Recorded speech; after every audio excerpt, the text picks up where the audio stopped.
নমস্কার বন্ধুরা, Indian village food চ্যানেলে আজকে আমি গাটি কচু দিয়ে কাতলা মাছের ঝোল করে দেখাবো তোমাদের।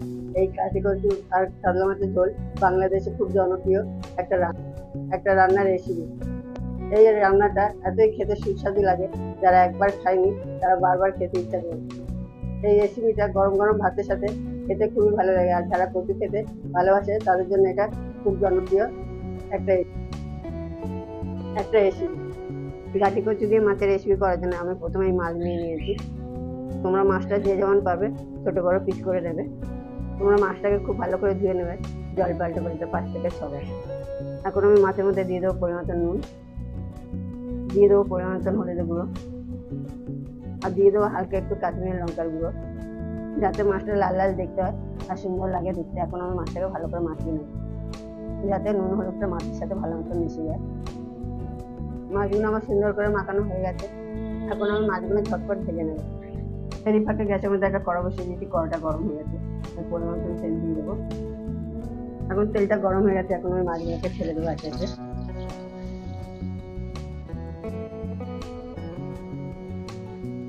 এখন মাছটাকে সময় নিয়ে 4 থেকে 5 মিনিট এক সাইড আমি ভেজে নেবো।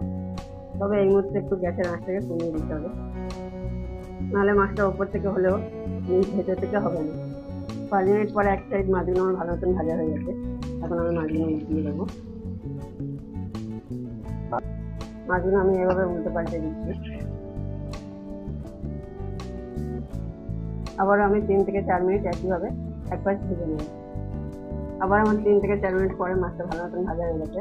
মাছগুলো এখন আমি তুলে নেব। আমি সব মাছ তুলে দিলাম। এখন আমি দিয়ে দেবো বেশ একটা আলু কুচি। আলুগুলো আমরা যেভাবে মাছের ঝোলে আলু কাটি সেভাবেই আলুগুলো কেটে নিয়েছি লম্বা লম্বা করে। আলুগুলো এখন আমি 2 মিনিট ধরে ভেজে নেবো লাল করে। এই সময় মিডিয়াম আঁচে রেখে আলুটাকেও ভাজতে হবে। 2 মিনিট পরে আলুগুলো আমার ভাজা হয়ে গেছে। আলুগুলো এখন আমি তুলে নেব। একে একে আমি সব আলুগুলো তুলে নেবো। এখন আমি দিয়ে দেবো কেটে রাখা গাটি কচুগুলো। আমি এখানে লম্বা লম্বা করে কেটেছি গাটি কচুগুলো, যাতে মাছের ঝোলে লম্বা লম্বা করে কেটে রাখলে ভালো লাগে দেখতে। আমি এখানে গাটি কচুটা ভেজে নিচ্ছি, অনেক বন্ধুরা নাও ভাজতে পারে, তবে এই সময় গ্যাসের আঁচটাকে ধরে দিয়ে ভাজে গাটি কচুটাকে। গাটি কচুটা ভেজে নিলে খেতেও ভালো লাগবে, আর তাছাড়া এখানে কুচি রসে সিদ্ধ হয়ে যাবে। এখন আমি 2-3 মিনিট ধরে এরকম নাড়িয়ে ভেজে নেব। 2-3 মিনিট পরে গাটি কচুগুলো আমার ভাজা হয়ে গেছে। এখন আমি গাটি কচুগুলোও কচুগুলো তুলে নেওয়ার পরে ওই তেলে দিয়ে দেবো হাফ চামচ সাদা জিরে। সাদা জিরেটাকে দিয়ে একটু নাড়িয়ে তুলে নেব। জিরাটা আমি ফোড়ন হিসেবে ব্যবহার করলাম। এখন আমি দিয়ে দেবো 2 মিডিয়াম সাইজের পেঁয়াজ কুচি। পেঁয়াজ কুচিটাকে 2 মিনিট ধরে নাড়িয়ে দিয়ে আমি ভেজে নেব, যাতে পেঁয়াজটা একটু ভাজা ভাজা হয়ে যায় আর পেঁয়াজটা অনেকটা কমে হয়ে যাবে। পেঁয়াজটা আমার 2 মিনিট ধরে ভাজা হয়ে গেছে, আগে থেকে অনেকটা কমে হয়ে গেছে। এখন আমি দিয়ে দেবো একটা বড় সাইজের টমেটো কুচি।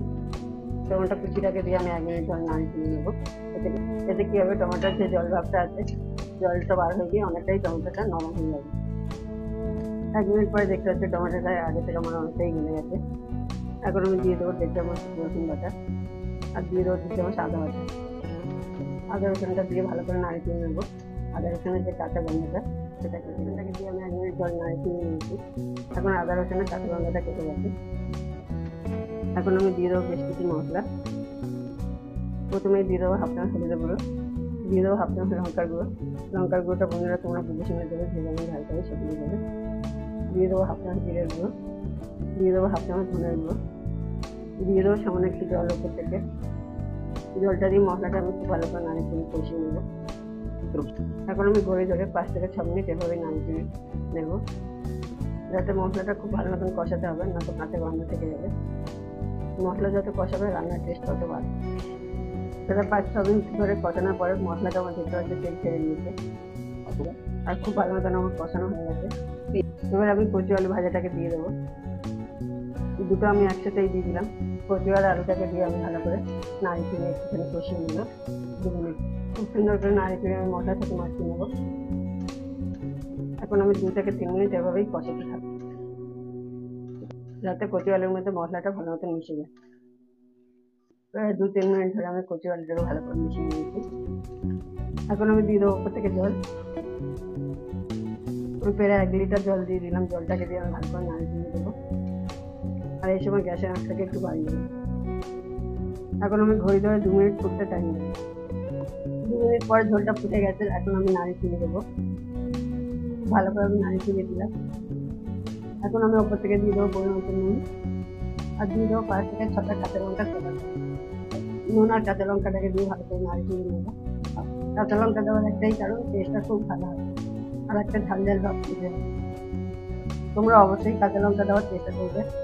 এখন আমি কচি আলুটাকে 10 মিনিটের জন্য ঢেকে রেখে দেবো, যাতে বাকি 50% সিদ্ধ হয়ে যায়। 10 মিনিট পরে আবার আমি ঢাকাটা খুলবো। আমি তোমাদের দেখাচ্ছি কতটা সিদ্ধ হচ্ছে। একটু নাড়িয়ে দিয়ে নেবো। দেখো আলু কচি খুব ভালো মতন সিদ্ধ হয়ে গেছে। খুন্তি ঠেকাতে না ঠেকাতে গলে যাচ্ছে, এবং খুব সুন্দরভাবে গলে যাচ্ছে। পুরো মোমোর মতন গলে গেছে। এখন আমি ভেজে রাখা মাছগুলো একে একে ছেড়ে দেবো। তোমরা যারা যারা এই মুহূর্তে ভিডিওটাকে দেখছো তারা আমার চ্যানেল সাবস্ক্রাইব করুন, কমেন্ট করুন, লাইক করুন, আর বেশি বেশি করে শেয়ার করুন। এখন আমি মাছটাকে দিয়ে ভালো করে নাড়িয়ে তুলে নেবো।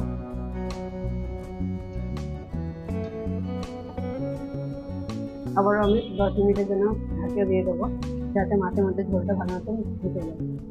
10 মিনিট পরে আবারও বন্ধুরা আমি ঢাকাটা খুলবো। দেখতে পাচ্ছেন ঝোলটা একদম টেনে গেছে। এখন আমি নাড়িয়ে তুলে দেবো। দেখুন বন্ধুরা, গাড়ি করতে দিয়ে মাছের ঝোল কত সুন্দর হয়। এখন আমি দিয়ে দেবো আমার তৈরি সিক্রেট গরম মশলা। ছাই গরম মশলা থেকে অনেকটা ভালো। এখন আমি এটাকে নাড়িয়ে তুলে নেবো। গরম মশলাটাকে দিয়ে আমি 1 মিনিট ধরে নাড়াচাড়া করে নেবো। এখন আমি 1 মিনিট ধরে নাড়াচাড়া করে নিয়েছি। এখন আমি কচি দিয়ে মাছের ঝোলটাকে লাগিয়ে নেব। দেখুন বন্ধুরা, কচি দিয়ে মাছের ঝোলটা আমার তৈরি। গরম গরম ভাতের সাথে একদম ফাটাফাটি জমে যাবে। আর এরকম রেসিপি গ্রামের দিকেই বেশি দেখা যায়। আজকের মতন ভিডিও আমি এখানেই শেষ করছি। দেখা হচ্ছে অন্য কোনো ভিডিওতে। তবে সুস্থ থাকুন, ভালো থাকবেন। জয় হিন্দ, বন্দে মাতরম। নতুন নতুন ভিডিও পেতে গেলে আমার চ্যানেলে অবশ্যই কমেন্ট করে জানাতে হবে।